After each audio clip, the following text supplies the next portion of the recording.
नमस्कार, स्वागत है सम्राट क्लासेस बाई अरुण में। झारखंड शिक्षक पात्रता परीक्षा में पर्यावरण खंड में आवास, ये तीसरा जो टॉपिक है उससे संबंधित हम नोट्स लेकर आए हैं। आपको दिखा दें पहले यदि आप चैनल में नए हैं तो सब्सक्राइब जरूर करिएगा ताकि आने वाला वीडियो आपको अपडेट रूप में मिलता रहे। तो आइए शुरुआत करते हैं। आवास वह प्राकृतिक स्थान है जहाँ कोई जीव रहता है तथा उसे भोजन, जल, वायु, प्रकाश, आश्रय, प्रजनन के लिए उपयुक्त परिस्थितियां प्राप्त होती हैं। यही स्थान उसके जीवन, वृद्धि और विकास के लिए आवश्यक सभी संसाधन उपलब्ध कराता है। ठीक है। इसके बाद उदाहरण की बात करें तो शेर जो जंगल में रहता है, ऊँट जो वनस्थल में रहता है, मछली जो जल में रहती है, बंदर जो वृक्ष में रहता है, और ध्रुवी भालू जो हिम प्रदेश में रहता है, और मेढक जो जल एवं स्थल यानी उभयचर है। ठीक है। आपको बता दें यदि चैनल में नए हैं तो सब्सक्राइब जरूर करिएगा। अब आवास के महत्वपूर्ण बिंदु कौन कौन से हैं। ठीक है। अब यहाँ से क्वेश्चन एक या ना एक क्वेश्चन जरूर बनेगा, यानी कि जो इम्पोर्टेंट क्वेश्चन है यहाँ से सॉलिड बनेगा। ठीक है ना। तो पहला टॉपिक है आवास प्रत्येक जीव का प्राकृतिक रहने का स्थान होता है। प्रत्येक जीव का अपना अलग एवं विशिष्ट आवास होता है। आवास जीव की सभी मूलभूत आवश्यकताओं की पूर्ति करता है। आवास के अनुसार जीवों की शारीरिक संरचना और व्यवहार विकसित होते हैं। आवास में परिवर्तन होने पर जीवों के जीवन पर प्रतिकूल प्रभाव पड़ सकता है।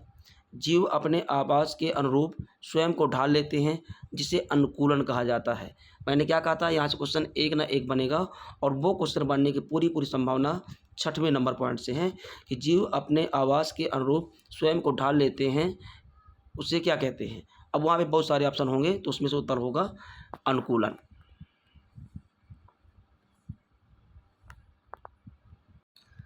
अब इसके बाद आवास के प्रकार आते हैं। अब आवास के प्रकार से बहुत सारे प्रश्न यहाँ से बनते हैं और कई बार प्रश्न बने हैं।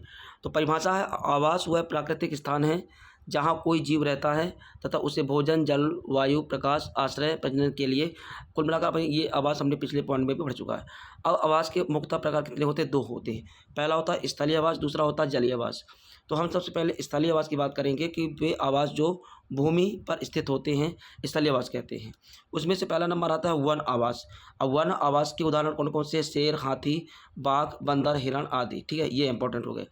यहाँ से एग्जाम्पल पूछे जाते हैं, यानी घास के जैसे मैदान में आवास कौन कौन से हैं? जेब्रा, हिरण, चीता, नीलगाय। अब यहाँ से पूछे जाते हैं कि निम्न में से कौन घास के मैदान का जीव नहीं है ना। तो उसमें से ऑप्शन एक यहाँ से हटा दिया जाएगा और यहाँ से ऑप्शन दिए जाएंगे। इसके बाद मरुस्थल आवास की बात करें तो इसमें ऊँट, छिपकली, ठीक है, सांप, चूहा आदि। तो ये उदाहरण इसके हो गए। पर्वतीय आवास की बात करें, यहाँ से क्वेश्चन बनता है, ठीक है ना, याक, हिम तेंदुआ, पहाड़ी बकरी आदि। यानी कुल मिलाकर पर्वतीय आवास से यहाँ से क्वेश्चन एक बनेगा ही बनेगा। ये झारखंड टीटी के लिए बहुत इंपॉर्टेंट है। ठीक है। ध्रुवीय आवास की बात करें तो ध्रुवीय भालू, पेंगुइन, सील आदि। ठीक है ना। इसके बाद जलीय आवास की बात करें तो वे आवास जो जल में स्थित होते हैं, ठीक है, जलीय आवास कहलाते हैं। जैसे पहला नंबर मीठे जल का आवास।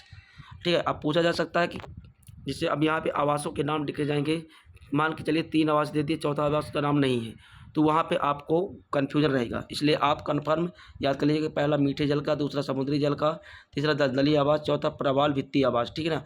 तो इसमें उदाहरण है नदी, तालाब, झील, कुआं आदि।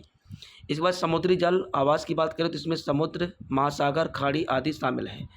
दलदली आवास में शामिल बात करें तो इसमें दलदल, गीली भूमि, आर्द्र क्षेत्र शामिल है। ठीक है। प्रवाल भित्ति आवास में प्रवाल भित्ति, समुद्री शैवाल, छोटी मछलियाँ आदि इसमें शामिल हैं। ठीक है। अब आवास में परिवार और घरेलू जीव जंतु, ये आपके टॉपिक में है, सिलेबस में है ना। तो यहाँ पे से बात करें परिभाषा तो वे जीव जंतु जो मनुष्यों के साथ रहते हैं, उनकी देखभाल और सुरक्षा करते हैं तथा मनुष्यों के लिए उपयोगी होते हैं, घरेलू जीव जंतु या पालतू जीव जंतु कहलाते हैं। इन्हें हम अपने घर या आसपास पालते हैं। अब इसमें भी परिवार जो घरेलू और परिवार के जो जीव जंतु होते हैं उनके भी प्रकार होते हैं। ठीक है ना।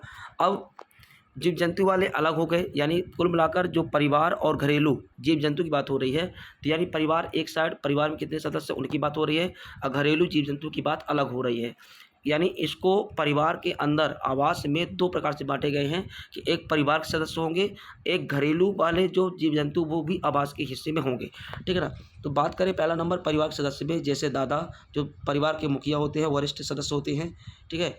इसके बाद दादी जो परिवार की वरिष्ठ सदस्य होती हैं, पिता जो परिवार के कमाने वाले सदस्य होते हैं, माता जो परिवार की गृहिणी होती हैं, भाई परिवार का पुरुष सदस्य होता है और बहन परिवार की महिला सदस्य होती हैं। अब परिवार के महत्व की बात करें तो परिवार में हमें प्यार, सुरक्षा और सम्मान मिलता है। परिवार में हम एक-दूसरे की मदद करते हैं। परिवार हमें अच्छे संस्कार सिखाता है, ठीक है? या शिक्षा देता है। इसके बाद घरेलू जीव-जंतु की बात करें जो परिवार के हिस्से में रहते हैं, जिनकी देखभाल खुद परिवार करता है, ठीक है ना? तो इसमें गाय होती है शामिल पहला नंबर, दूध देती है और गोबर, खाद और ईंधन के काम में आता है, ठीक है? इसके बाद भैंस दूध देती है, कृषि के कार्य में सहायक होती है। बकरी दूध, मांस और ऊन के लिए उपयोगी होती है। भेड़ ऊन और मांस के लिए उपयोगी होती है। कुत्ता घर की सुरक्षा करता है, वफ़ादार होता है। बिल्ली चूहों को पकड़ती है, घर को स्वच्छ रखती है। मुर्गी अंडे और मांस देती है और पालन में आसान होता है, ठीक है? और बतख अंडे और मांस देती है और पानी में तैरती है, ठीक है? इसके बाद हमें अपने परिवार के सदस्यों और घरेलू जीव-जंतुओं की देखभाल, प्रेम और सुरक्षा करनी चाहिए। इससे हमारा जीवन सुखी और स्वस्थ रहता है।